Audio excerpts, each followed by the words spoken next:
গত কয়েক মাস ধরে বাংলাদেশের রাজনৈতিক অঙ্গনে ভারত বিরোধী যে উস্কানিমূলক কথার লড়াই চলছিল, অবশেষে তার জবাব দিল দিল্লি। তবে এই জবাব কোনো কূটনৈতিক চিঠি বা বিদেশ মন্ত্রকের করা বিবৃতি নয়, বরং সীমান্তে ভারী বুটের শব্দ। প্রধানমন্ত্রীর দপ্তর থেকে আসা এক ফাইনাল অর্ডারের পর ভারতীয় সেনাবাহিনী নীরবে এক ভয়ঙ্কর কৌশলগত চাল চেলেছে, যার কম্পন এখন ঢাকার ক্ষমতার কেন্দ্র পর্যন্ত পৌঁছে ভূমিকম্পের মতো অনুভূত হচ্ছে। যারা ভারতের চিকেন নেক করিডর কেটে ফেলার বা উত্তর পূর্ব ভারতের রাজ্যগুলোকে বিচ্ছিন্ন করার দিবাস্বপ্ন দেখছিলেন, তাদের গর্দানে এখন সরাসরি ভারতীয় সেনার অপ্রতিরোধ্য থাবা। অঘোষিত এই সামরিক অ্যাকশনের কেন্দ্রবিন্দুতে রয়েছে ভারতের বিধ্বংসী 17 মাউন্টেন স্ট্রাইক কোর। রকেট ফোর্সের সাথে যুক্ত এই বিশেষ বাহিনীর সীমান্ত এলাকায় এন্ট্রি হওয়ার খবর নিশ্চিত হতেই ওপার বাংলার জেনারেলদের কপালে এখন সুস্পষ্ট চিন্তার ভাঁজ। এই বাহিনী মাউন্টেন ওয়ারফেয়ার বা পাহাড়ি যুদ্ধের ক্ষেত্রে বিশ্বের অন্যতম ঘাতক হিসেবে পরিচিত। সীমান্তের এই আকস্মিক রণসজ্জা বিশ্লেষণ করে সামরিক পর্যবেক্ষকরা বলছেন, ভারত আর এই সীমান্তকে নিছক চোরাচালান ঠেকানোর এলাকা হিসেবে দেখছে না। এটি রাতারাতি একটি অ্যাক্টিভ ওয়ার জোন বা সক্রিয় যুদ্ধক্ষেত্রে পরিণত হতে চলেছে, ঠিক যেমনটা 1971 সালের আগে পরিস্থিতি তৈরি হয়েছিল। এতদিন ধরে বাংলাদেশের যেসব নেতা টিভি স্টুডিওর আলোচনায় বা রাজনৈতিক র্যালিতে মাইক হাতে নিয়ে ভারতের সার্বভৌমত্বে আঘাত হানার বড় বড় বুলি আওড়াচ্ছিলেন, তাদের গলা এখন শুকিয়ে কাঠ।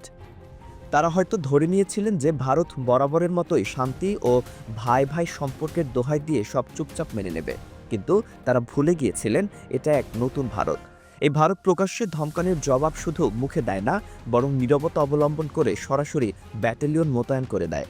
সীমান্তের পরিস্থিতি রাতারাতি অবিশ্বাস্যভাবে বদলে গেছে।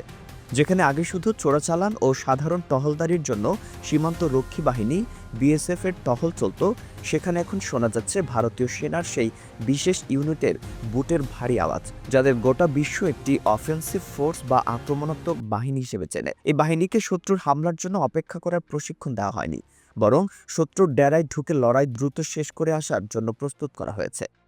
ভারত একটিও প্রেস কনফারেন্স না করে বা একটি শব্দ খরচ না করে নিজেদের আয়রন ফিস্ট বা লৌহমুষ্টি টেবিলের উপরে স্থাপন করেছে। আজকের ভূরাজনৈতিক পরিস্থিতিতে এই নীরব চালের গুরুত্ব অপরিসীম। আসলে সীমান্তের এই নাটকীয় পরিবর্তনের সূত্রপাত ঘটে প্রতিবেশী দেশের কিছু নেতার মারাত্মক ভুল ধারণার মধ্যে। গত কয়েক মাস ধরে ওখানকার রাজনীতিতে একটি অদ্ভুত প্রবণতা লক্ষ্য করা যাচ্ছিল, যে যত বড় ভারত বিরোধী কথা বলবে সে তত দ্রুত নেতা হিসেবে উঠে আসবে। কেউ প্রকাশ্যেই হুমকি দিচ্ছিল ভারতের চিকেন স্নেক করিডর কেটে দেওয়ার, আবার কেউ উত্তর পূর্ব ভারতের রাজ্যগুলোকে মূল ভূখণ্ড থেকে আলাদা করার দিবাস্বপ্ন দেখছিল। এই সমস্ত উস্কানিকে তারা সস্তা নাটকের অংশ ভেবেছিল, যা হয়তো শুধুমাত্র অভ্যন্তরীণ রাজনৈতিক ফায়দা দেবে। তারা ধরে নিয়েছিল যে ভারত একটি সহনশীল রাষ্ট্র, বড়জোর বিদেশ মন্ত্রক থেকে একটি কড়া নিন্দার চিঠি আসবে, কিন্তু এবার তাদের সেই চাল ভয়ঙ্কর বোমেরাং হয়ে ফিরে এসেছে। এই নেতারা ভুলে গিয়েছিলেন যে ভারতের নীরবতাকে দুর্বলতা ভাবা চরম বোকামি, বরং এই নীরবতা ছিল একটি বৃহত্তর সামরিক ও কৌশলগত প্রস্তুতির অংশ। ভারতের নিরাপত্তার সবচেয়ে সংবেদনশীল এলাকা হলো সেই চিকেন স্নেক বা শিলিগুড়ি করিডর। যখন কোনো দেশের নেতারা প্রকাশ্যে সেই সংবেদনশীলতা নিয়ে আঘাতের কথা বলেন, তখন আর বন্ধুত্বের দোহায় বা কূটনৈতিক সম্পর্ক কোনো কাজে আসে না। 2025 সালে ভারত নিজের সার্বভৌমত্ব রক্ষায় 1 ইঞ্চি জায়গা ছাড়তেও রাজি নয়। দিল্লি এই বক্তব্যগুলোকে স্রেফ রাজনৈতিক ড্রামা হিসেবে দেখেনি, বরং একে সরাসরি জাতীয় নিরাপত্তার চ্যালেঞ্জ হিসেবে গণ্য করেছে। আর যখন চ্যালেঞ্জ নিরাপত্তার হয়, তখন তার জবাব কূটনীতি দিয়ে নয়, বরং রণকৌশল দিয়ে দেওয়াটাই স্বাভাবিক। আজ যে পরিস্থিতি তৈরি হয়েছে তা মূলত সেই বাচাল নেতাদেরই কর্মফল, যারা নিজেদের রাজনৈতিক লাভের জন্য গোটা দেশকে একটি সামরিক সংকটের মুখে এনে দাঁড় করিয়েছেন। এবার আসা যাক সেই গেম চেঞ্জার পদক্ষেপের কথায়, যা পুরো সমীকরণ বদলে দিয়েছে। ভারত বাংলাদেশ সীমান্তে 17 মাউন্ট স্ট্রাইক কোরকে অ্যাক্টিভেট বা সক্রিয় করে দেওয়া হয়েছে। সাধারণ নাগরিকদের কাছে এটা হয়তো কেবল একটি সেনা দলের নাম, কিন্তু সামরিক পরিভাষায় এর মানে হলো পূর্ণ বিনাশ বা টোটাল অ্যানালাইশনের প্রস্তুতি। ভারতীয় সেনার অন্যান্য কোর ইউনিটগুলো যেখানে মূলত ডিফেন্সিভ বা রক্ষণাত্মক অবস্থানে থাকে, শত্রুর হামলা প্রতিহত করাই যাদের প্রধান কাজ, সেখানে এই স্ট্রাইক কোরের মূল কাজই হলো আক্রমণ করা। এই বাহিনীকে প্রতিরক্ষার জন্য নয়, বরং শত্রুর জমিতে ঢুকে যুদ্ধ করতে এবং তাদের সেনাকে দ্রুত তছনছ করে দেওয়ার জন্য বিশেষভাবে তৈরি করা হয়েছে। বিশেষত পাহাড় এবং দুর্গম রাস্তায় অত্যন্ত দ্রুত গতিতে যুদ্ধ পরিচালনা করার জন্য এদের বিশেষ প্রশিক্ষণ দেওয়া হয়। এই ইউনিটের বিশেষত্বই হলো কুইক রেসপন্স বা দ্রুত প্রতিক্রিয়া এবং শত্রুকে হতচকিত করে দেওয়া। এতে রয়েছে হাই অল্টিটিউড ওয়ারফেয়ার প্রশিক্ষিত কমান্ডো ইউনিট, প্যারাট্রুপার অংশ এবং সর্বাধুনিক প্রযুক্তির ভারী তোপখানা। যখন এই স্ট্রাইক কোরকে কোনো সীমান্তে পাঠানো হয়, তার সোজা মানে হলো ভারত ওই সীমান্তকে আর শান্ত এলাকা মনে করছে না। এটি একটি পরিষ্কার বার্তা, যদি ওপার থেকে বিন্দুমাত্র নড়চড় হয় তবে ভারতীয় সেনা আর অপেক্ষা করবে না, সোজা ভেতরে ঢুকে জবাব দেবে। উল্লেখ্য, এই বাহিনীকেই মূলত চীনের ক্রমবর্ধমান দাপট কমানোর জন্য প্রস্তুত করা হয়েছিল। আর এখন তাদের মুখ বাংলাদেশের দিকে ঘোরানোর মানে হলো ভারত এই বিপদকে কতটা গুরুত্বের সঙ্গে নিচ্ছে তা স্পষ্ট হয়ে যাচ্ছে। এটি কোনো দৈনন্দিন রুটিন টহল নয়, এটি একটি সুচিন্তিত কৌশলগত সতর্কতা যা সরাসরি আক্রমণের ইঙ্গিত বহন করছে।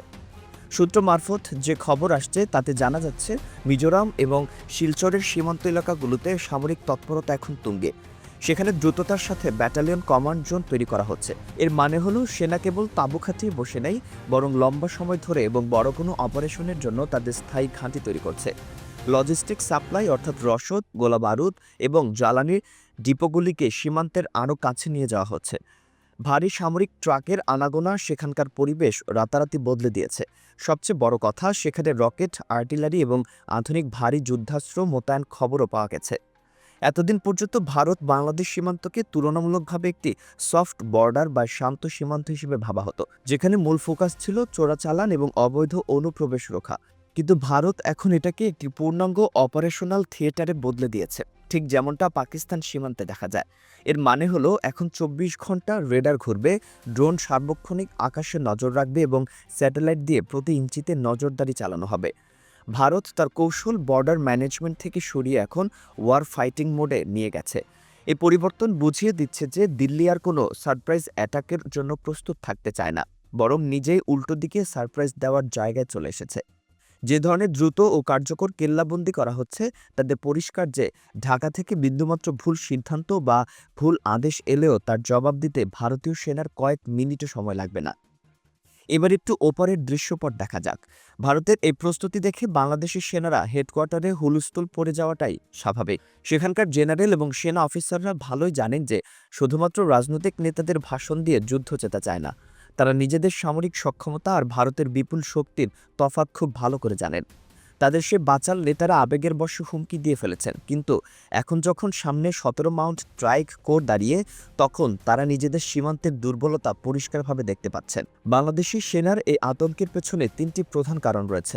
প্রথমত, তারা জানে ভারতের কাছে প্রযুক্তি, প্রশিক্ষিত সেনা, বায়ুসেনা এবং স্থল সেনার যে উচ্চমানের সমন্বয় রয়েছে, তার সামনে টিকে থাকা তাদের সামরিক সাধ্যের বাইরে। দ্বিতীয়ত, ভারত যদি এই সীমান্তকে সত্যি সত্যি একটি যুদ্ধক্ষেত্র মনে করে নেয়, তবে বাংলাদেশ চারপাশ দিয়ে জল, স্থল এবং আকাশ সম্পূর্ণভাবে ঘিরে যাবে। তৃতীয়ত এবং সবচেয়ে বড় ভয় হলো, তাদের নিজেদের নেতারাই এখন তাদের গলার কাঁটা হয়ে দাঁড়িয়েছেন। তারা চাইলেও এখন আন্তর্জাতিক চাপে পিছু হটতে পারছেন না। আবার সামনে এগোনোর অর্থ হলো নিশ্চিত ধ্বংস। ভারতের এই আক্রমণাত্মক সজ্জা তাদের পুরো কৌশলগত ভাবনাকে গুড়িয়ে দিয়েছে। এতদিন তারা ভারতের ভদ্রতা ও বন্ধুত্বের সুযোগ নিচ্ছিলেন, কিন্তু এখন যখন সামনে এক বদলে যাওয়া ভারত দাঁড়িয়ে, তখন তাদের পায়ের তলা থেকে মাটি সরে যাচ্ছে। ঢাকা এখন একের পর এক জরুরি মিটিং চলছে, কিন্তু এই সমস্যার কোনো সমাধান কারোর কাছেই নেই। কারণ তীর এখন ধনুক থেকে বেরিয়ে গেছে আর নিশানা সোজা তাদের গর্দানের উপরে। এই পুরো ঘটনার সারমর্ম এটাই যে 2025 সালের ভারত নিজের জাতীয় নিরাপত্তার ক্ষেত্রে কোনো ঝুঁকি নিতে রাজি নয়। শান্তির কথা নিজের জায়গায় ঠিক আছে, কিন্তু শক্তির প্রদর্শন এবং নিজেদের সক্ষমতায় প্রমাণ দেওয়া এখন সবচেয়ে জরুরি। 17 মাউন্টেন স্ট্রাইক কোরের মোতায়েন এটাই প্রমাণ করে দিয়েছে যে যারা ভারতের ধৈর্যকে দুর্বলতা ভাবার ভুল করেছে, তাদের চড়া মূল্য দিতে হবে। এটি শুধুমাত্র সেনা মোয়াজন নয়, এটি একটি মনস্তাত্ত্বিক বিজয় বটে। কোনো গলি না চালিয়েই কেবল নিজেদের সামরিক শক্তির ঝলক দেখিয়ে ভারত বিরোধী শিবিরে কাঁপুনি সৃষ্টি করা সম্ভব হয়েছে। এই ঘটনা ভূ রাজনীতিতে শব্দের গুরুত্ব কতখানি তা আবার চোখে আঙুল দিয়ে দেখালো। বাংলাদেশের নেতারা নিজেদের ঘরোয়া লাভের জন্য যে উস্কানির আগুন জ্বালিয়েছেন, সেই উত্তাপ এখন তাদেরই পোড়াচ্ছে। ভারত পরিষ্কার বার্তা দিয়েছে, বন্ধু হয়ে থাকলে বন্ধুত্ব রক্ষায় আমরা জান দিয়ে দেব, কিন্তু কেউ যদি চোখ রাঙানোর চেষ্টা করে, তবে সেই চোখ তুলে নেওয়ার ক্ষমতাও আমরা রাখি। সুতরাং এখন বল বাংলাদেশের কোর্টে। সেখানকার নেতারা কি এখন নিজেদের মুখে লাগাম দেবেন, নাকি সংযত হবেন, নাকি শুধুমাত্র আত্মসম্মান বজায় রাখতে গিয়ে নিজেদের দেশকে আরও বড় সংকটের দিকে ঠেলে দেবেন? সেদিকে এখন নজর রয়েছে আন্তর্জাতিক মহলের। তবে একটি কথা নিশ্চিত, ভারতের সীমান্ত এখন আগের চেয়ে অনেক বেশি সুরক্ষিত, সতর্ক এবং আরও বেশি ঘাতক হয়ে উঠেছে।